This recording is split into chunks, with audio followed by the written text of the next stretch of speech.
안녕하셨습니까? 양영태 TV의 양영태입니다. 2024년 4월 25일이 되겠습니다. 김종인 씨 여러분 잘 아시죠? 김종인 씨가 생각하는 척하고 이 대한민국 자유민주주의 정당에는 가끔 이렇게 오면은 뭔가 안 좋은 걸 남겨놓고 또 가고 안 좋은 걸 남겨놓고 가고 이럽니다. 그 이유가 뭘까요? 이 김종인은 사심에 가득 차 있는 사람이기 때문에 그러니까 비례대표, 2당 비례대표, 2당 비례대표 왔다 갔다 하면서 비례대표만 5번 했잖아요. 아니 자기가 그렇게 똑똑하고 킹메이커라 하면은 적어도 뭐 당대표 정도는 돼야 될 거 아닙니까 나중에. 뭐 아무것도 뭐 그 양반 뭐 비상대책위원장밖에 더 했습니까? 급하니까 가서 이 사람 불 좀 끌 거다 해가지고 그 신비한 신화를 갖다가 어떻게 만들어가지고 그게 무슨 신화입니까 그게. 이런 사람이 속칭 별명을 킹메이커다 해가지고 별이 보인다 뭐 이런 식으로 말이죠. 에이, 대한민국 정치가 그래서 후진성을 면치 못하는 겁니다. 이 사람이 한동훈에게 뭐라고 했냐면 희망을 가지려면 윤석열과 멀어져라 이렇게 얘기했습니다. 제가 그 말을 언론에서 보고 웃었습니다. 아니 한동훈이가 희망을 가지려면 멀어져야 된다 이거예요. 이게 아주 대서특필됐죠 어저께. 정치라는 게 그렇게 간단치는 않다. 예, 정치는 간단치 않죠. 예.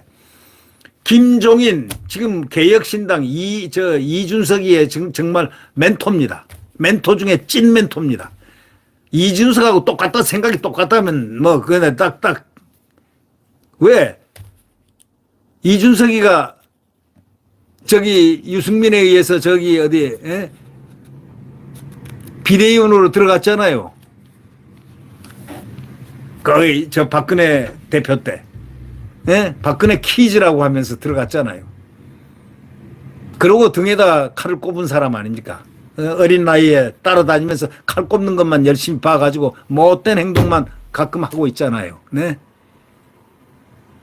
유승민 다니면서 그 당시 박근혜 대표한테 칼을 꼽고 박근혜 대통령에게 등에 칼을 꼽는데 동조와가지고 유승민 또 따라가서 뭐 바른정당 거 가서 또 뭐 하고 또 거기서 또 유승민 열심히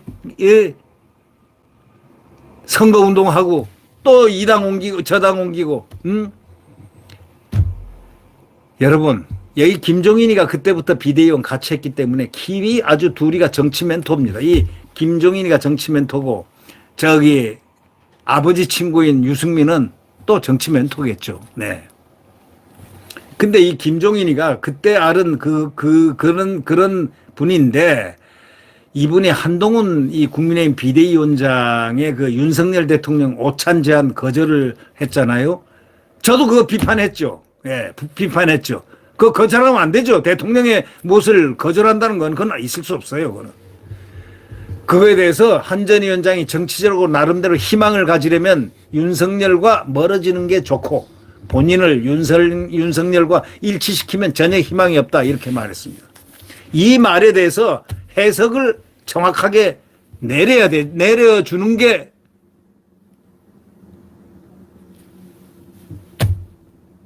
필요합니다. 물론 이거는 저의 견해니까 저는 김종인과 전혀 반대의 견해를 갖고 있습니다. 만약에 한동훈 위원장이 희망을 가지려면은 윤석열 대통령에게 과거처럼 똑같이 결속을 보이지 않으면 안 됩니다. 그 이유 설명할까요? 환경이 너무 달라요. 환경이. 지금 대통령은 코너에 몰려 있다시피 해서 선거 참패 때문에 코너에 몰려 있다시피 합니다. 이제 회복 곧 될 겁니다. 네. 이때 대통령의 권위를 갖다가 오히려 한동훈이가 더 세워줘야 되는데 점심을 거절했다. 저는 한동훈을 상당히 필요하다. 이런 사람 인재도 굉장히 중요하다 해서 굉장히 중요하게 지금 생각하고 당대표도 나오라고 한 사람입니다. 당대표도 나오란 사람이라고요. 근데 혹자들은 나를 갖다가 한동훈 빠라고까지 막 비판한 적이 있고 그걸 받은 사람입니다. 난 괜찮아요. 내가 빠만 아니면 되는 거지. 한동훈 빠르죠. 한동훈 필요하고 좋아한다. 그거 필요하다 이거예요. 그분은 또 그만큼 능력이 있다. 아니 한동훈 제가요. 저는 어려운 경황에서 한동훈을 옹호를 했습니다. 이유는 뭐냐면 두 가지로. 자기 최선을 다했다. 총선에서. 두 번째. 그 사람은 사심이 없었다는 거예요. 사심이 뭐 있었습니까? 한동훈이가 뭐 국회의원을 발했습니까? 자기 뭐 정말 속된 말로 똘마니들을 갖다가 저기 공천을 시켰습니까? 임의로 공천을 시킨 사람이 어디 있습니까? 다 공적인 경우로 이렇게 통해서 다 시킨 거 아닙니까? 사심이 없고 최선을 다했다면 한동훈 비대위원장은 역할을 선거에는 비록 참패했지만 그 사람은 실패한 사람이 아닙니다. 그렇기 때문에 정치를 해야 된다. 그래서 당대표 나와라. 제가 공개적으로 당대표 나가라. 국민이 지금 당신을 아직까지 환호하니까 나와라. 그걸 이해한다. 이렇게 제가 얘기를 한 사람입니다. 그런데 이 김종인이가 한동훈 희망 가지려면 윤과 멀어져야 그 다음에 이제 문제가 이제 어디서 발생하느냐. 한동훈이의 처신에 대해서 대통령이 초청을 했는데 질병을 핑계로 해가지고 빌미로 해서 안 나갔다 이런 얘기들이 이제 언론에 떴지 않습니까? 근데 거기까지는 굉장히 한 100일 동안 고생을 많이 했으니까 괜찮다. 이해가 됐는데 나중에 알고 보니까 비대위원들하고는 식당에서 1시간 정도 식사를 했다는 겁니다. 이게 또 언론에 떴지 않습니까? 상황이 막 변화되는 겁니다. 이렇다면은 전제로 깔고 얘기하는 겁니다. 한동훈 비대위원장이 비대위원들하고는 그 사전에 만나서 식사도 하고 그렇게 돼가지고 있는데 대통령이 식사 요청한 거는 거절했다 이렇게 되는 거 아닙니까? 사정을 모르면 다 그렇게 되는 겁니다. 사실대로 팩트니까 이게. 그렇게 알려지니까 그다음부터는 민심이 변하는 겁니다. 왜? 이 나라는 대통령에 대해서 소위 거절하거나 대통령에 대해서 국가 원수가 그래도 얘기하는데 그렇게 과거에 좀 자기를 법무장관도 시켜주고 정말 눈에 넣어도 아프지 않은 후배라고 하면서 이렇게 아꼈던 그 모든 관계를 대한민국 국민이 다 알고 있다 이거예요. 그런데 이건 좀 너무했지 않느냐라고 이제 시작이 됐죠. 거기다가 홍준표 얘기가 들어왔죠. 저는 홍준표 비판을 가감없이 했습니다. 네. 근데 홍준표가 단독 회담을 4시간 동안 했다고 이렇게 알려지고 난 16일이죠. 19일 날 한동훈에게 식사를 월요일 날 22일 날 식사하자. 점심들 비대위원들하고 함께 하자. 이렇게 메시지를 보낸 겁니다. 한동훈 측에서는 좀 화가 날 일이 있어요. 홍준표한테 얼마나 당했습니까? 그냥 이루 말할 수 없죠. 제가 여기서 일부러 얘기 안 하겠습니다. 그 내용들은 국민 여러분이 다 잘 알 테니까. 그저 한동훈을 속된 말로 묵사발 만들어 버렸죠. 그냥 어린 하면서 말에 입에 담지 못할 얘기들을 전부 다 했습니다. 대통령 만나고 나면 16일 날 만나고 4시간 만찬 뒤에 또 폭탄 발언들이 연이어졌습니다. 그럴 때 한동훈 입장에서는 들었을 때 아니 나를 먼저 처음 불러줘 가지고 대통령께서 불러서 나를 말이라도 이렇게 위로를 해줘야지 우리들이 생각할 때 그렇다 이겁니다. 어떻게 홍준표가 만나서 나를 갖다가 욕을 하느냐 이렇게 오해를 하는 일이 생깁니다. 홍준표 얘기가 그런 얘기 아니었습니까? 그 뒤에 막 나오니까 이건 대통령과 둘이서 나를 놓고서 속된 말로 나를 가위질했구나 라고 생각할 수 있는 용어들이 계속 나왔다는 얘기예요. 근데 알고 봤더니 또 그게 아니라는 거 아닙니까? 4명이 모였다는 거 아닙니까? 영부인하고 그다음에 그 홍준표 씨 부인 이렇게 해서 4명이 모였다면 동령 부인 해가지고 4시간이 될 때는요 절대로 어느 누구도 한동훈 비대위원장에 대해서 비판할 수 없습니다. 하지 않습니다. 바보가 아닌 이상 안 하죠. 다 이건 뭐 싹 다 새나가는 건데 그래서 절대 말을 안 하게 돼 있습니다.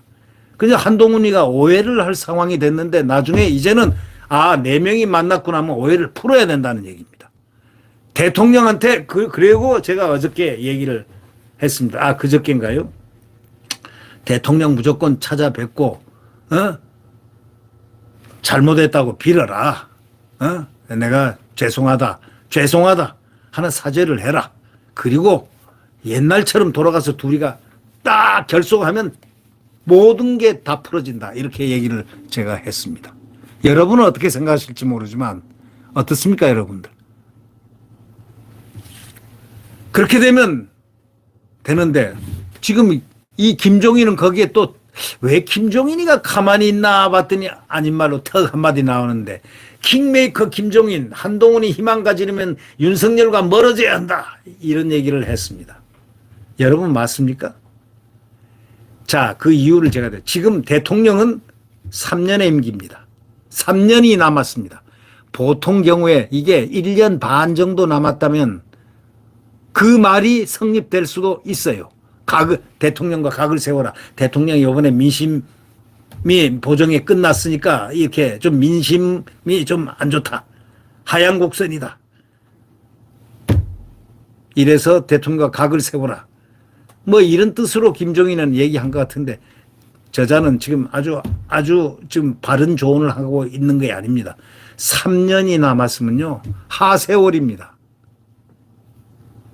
이제 대통령은 심기일전에서 또 초심을 또 가지고 지금부터 정진석 비서실장과 또 조은 총리가 어떤 분이 될지는 모르겠습니다만은 어저께 야당에서는 주호영 씨 얘기를 하던데 그 주호영 씨는 의회주의자고 저도 평소에 의회주의자로서 상당히 좋다. 야당이 어떻게 그 사람을 좋아하는지 그건 이해는 못하겠지만 그래도 자기들이 국회에서 이렇게 바라보니까 그중 낫다고 아마 생각한 모양이죠. 예, 의회주의자로서 상당히 좋으신 분이다. 저도 그렇게 생각합니다. 그 점은 이 주호영 씨는 저는 아주 괜찮은 분으로 알고 있습니다. 아주 괜찮은 분으로 알고 있기 때문에 그거는 어떻게 민주당이 사람들이 그걸 잘 봤지? 그것도 보니까 본 사람들도 그 어떻게 사람 볼 줄은 아는 눈들은 있었던 모양이죠. 좋습니다. 총리가 누가 되든 이제 비서실장이 딱 정진석 씨가 붙어 있고 하니까 이제 정상적인 정치로 돌아가려면 한동훈 비대위원장이 대통령을 빨리 만나 뵙고 그리고 옛날로 함께 돌아가서 다시 시작하는 기분으로 이 나라를 세워나가는 힘으로 움직여야 한동훈 비대위원장이 희망을 가질 수 있다고 제가 얘기를 해드립니다. 1년이 남은 게 아니고 3년이 남았습니다. 3년이면 미국 대통령 임기가 4년인데요. 이렇게 준비하다 보면 3년이 남을 때 여기서부터 일하기 시작합니다. 2년 동안 일을 맹렬하게 합니다. 예. 여기 이제 대선 후보 얘기가 나오는 거는 2년이 지나고 난 다음에 1년 반 지나고 난 다음에 1년 반 남았을 때부터 대선 얘기가 나오게 돼 있는 겁니다.